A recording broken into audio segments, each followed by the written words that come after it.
हाँ बेटा, video number 5 19 मई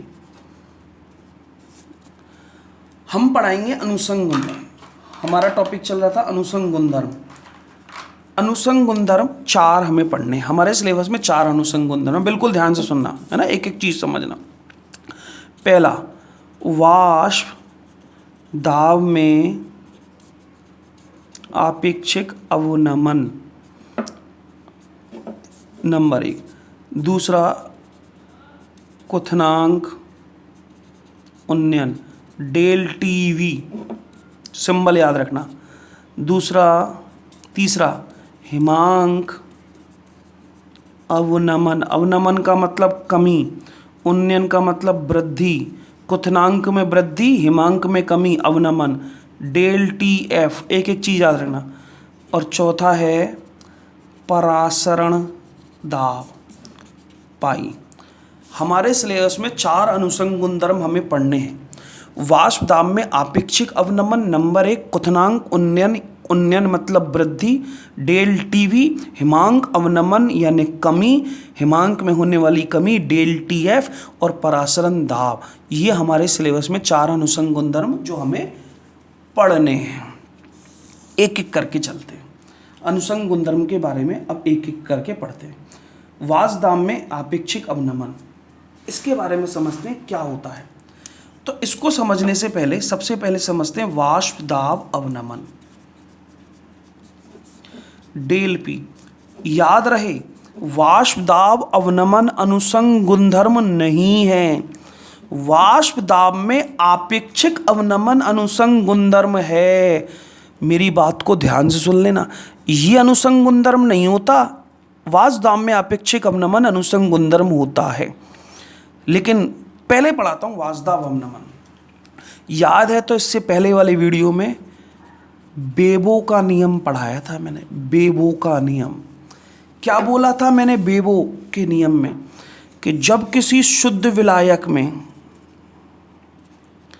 शुद्ध विलायक है में अवाष्पशील पदार्थ घोला जाता है। बेबो ने क्या कहा था कि जब किसी शुद्ध विलायक में अवाष्पशील विलेय पदार्थ घोला जाता है तो इस विलयन का वाष्प दाब यानी पीएस वो शुद्ध विलायक के वाष्प दाब से कम हो जाता है। अर्थात अवाष्पशील विलेय पदार्थ घोलने से शुद्ध विलायक के वाष्प दाब में कमी आ जाती है। या ये बोल लो कि विलयन का जो वाष्प दाब है पीएस, पी फॉर वाष्प दाब, एस मतलब सॉल्यूशन, विलयन का वाष्प दाब कम हो जाता है। माना शुद्ध विलायक का वाष्प दाब, शुद्ध विलायक जब उसमें कुछ नहीं घोल रहे थे, पी नॉट है, शुद्ध विलायक का वाष्प दाब पी नॉट, ठीक है। मान लीजिए शुद्ध विलायक का वाष्प दाब पी नॉट है, चलो पी नॉट मान लीजिए। और जो विलयन है जिसमें अवाष्पशील विलेय पदार्थ घोल दिया उसका वाष्प दाब पी एस है। तो सूत्र क्या आएगा कि del P equal to P naught minus P S. ये इसको कहते हैं वाष्प दाब अवनमन, यानी कि वाष्प दाब में होने वाली कमी। डेल पी वाष्प दाब अवनमन कहलाता है, जो कि P naught minus P S होता है। पी नॉट शुद्ध विलायक का वाष्प दाब है और जो पी एस है वो विलयन का वाष्प दाब है। यानी कि शुद्ध विलायक यानी ज़्यादा में से कम घटाना है। शुद्ध विलायक का वाष्प दाब ज़्यादा होता है जब उसमें अवाष्पशील विलेय पदार्थ घुलता है, तो विलयन का वाष्प दाब घट जाता है। क्यों घट जाता है? कोई पूछे मेरे से, सुनिए क्यों घट गया। कि पहले विलायक ही विलायक के अणु थे जो वाष्पशील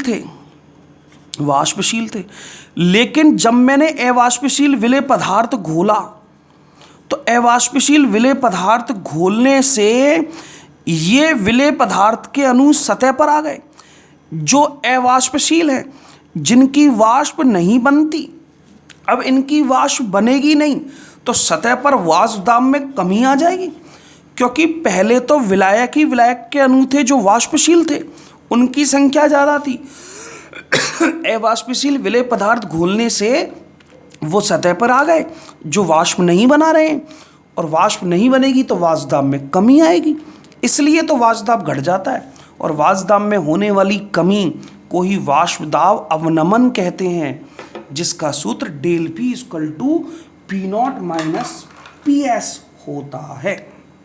ठीक है, अगला टॉपिक, वाष्प दाब में आपेक्षिक अवनमन।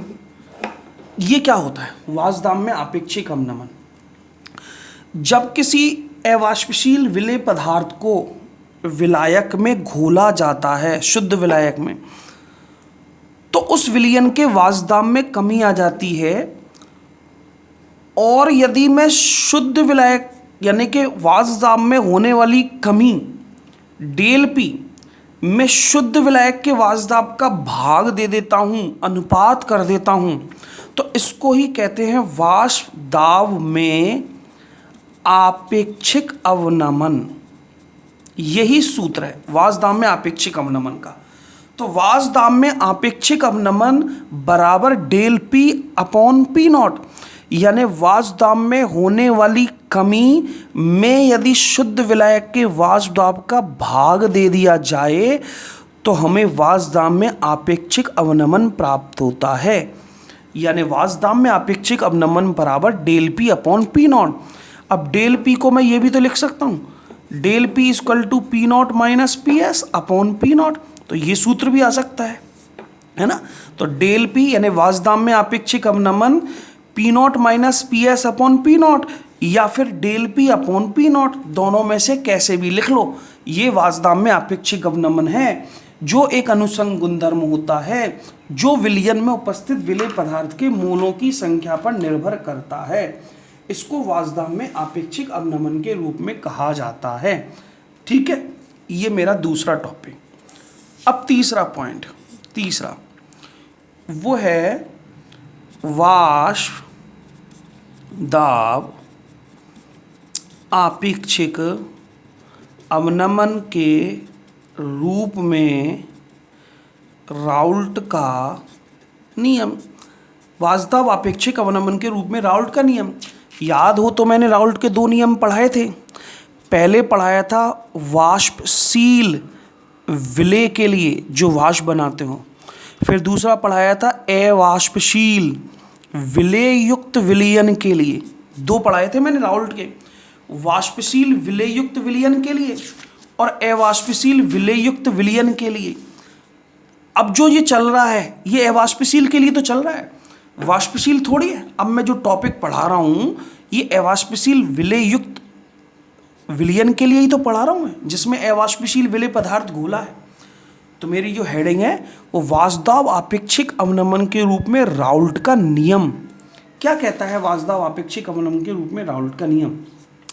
तो ये है del P upon P naught बराबर एक्स विलेय। ये होता है वाष्प दाब आपेक्षिक अवनमन के रूप में राउल्ट का नियम।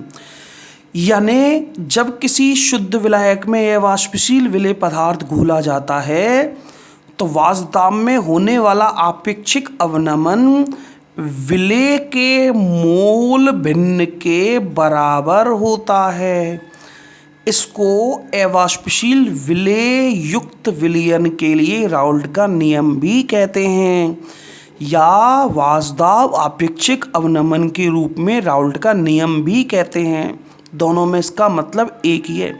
दोबारा सुनो, जब किसी शुद्ध विलायक में अवाष्पशील विलेय पदार्थ घोला जाता है तो वाष्प दाब में होने वाला आपेक्षिक अवनमन विलेय के मोल भिन्न के बराबर होता है।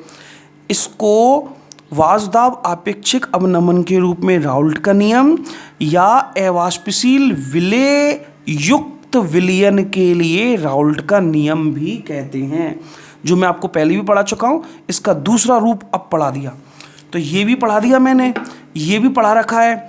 इसका दूसरा रूप आपके सामने आ गया, सेकंड SCOND सेकंड फॉर्म। पहला पढ़ा दिया मैंने, दूसरा रूप ये आपके सामने आया है कि वाष्प दाब में होने वाला अपेक्षिक अवनमन विलेय के मोल भिन्न के समानुपाती होता है। ठीक है, फिर इसके बाद नेक्स्ट टॉपिक चलेगा अपन का, ये तो हो गया अपेक्षिक अवनमन। अगला टॉपिक जो आएगा वो है तनु विलयन के रूप में या तनु विलयन के लिए राउल्ट का नियम। तनु विलयनों के लिए राउल्ट का नियम, ठीक है। तनु विलयन जो होते हैं डाइल्यूट, जिसमें विलेय पदार्थ की मात्रा कम होती है, विलायक की ज़्यादा होती है, उनके लिए राउल्ट का नियम, ये अपन नेक्स्ट वीडियो में पढ़ेंगे, है ना। तनु विलयन के लिए राउल्ट का नियम यहाँ तक अपन पढ़ चुके हैं। वासुदेव अपेक्षिक अवनमन के रूप में राउल्ट का नियम। बिल्कुल ध्यान से सुने, एक एक चीज़ को कान में लीड लगा के सुनते जाएं, फिर इनके नोट्सों को पढ़ें, सब कुछ याद हो जाएगा, ठीक है।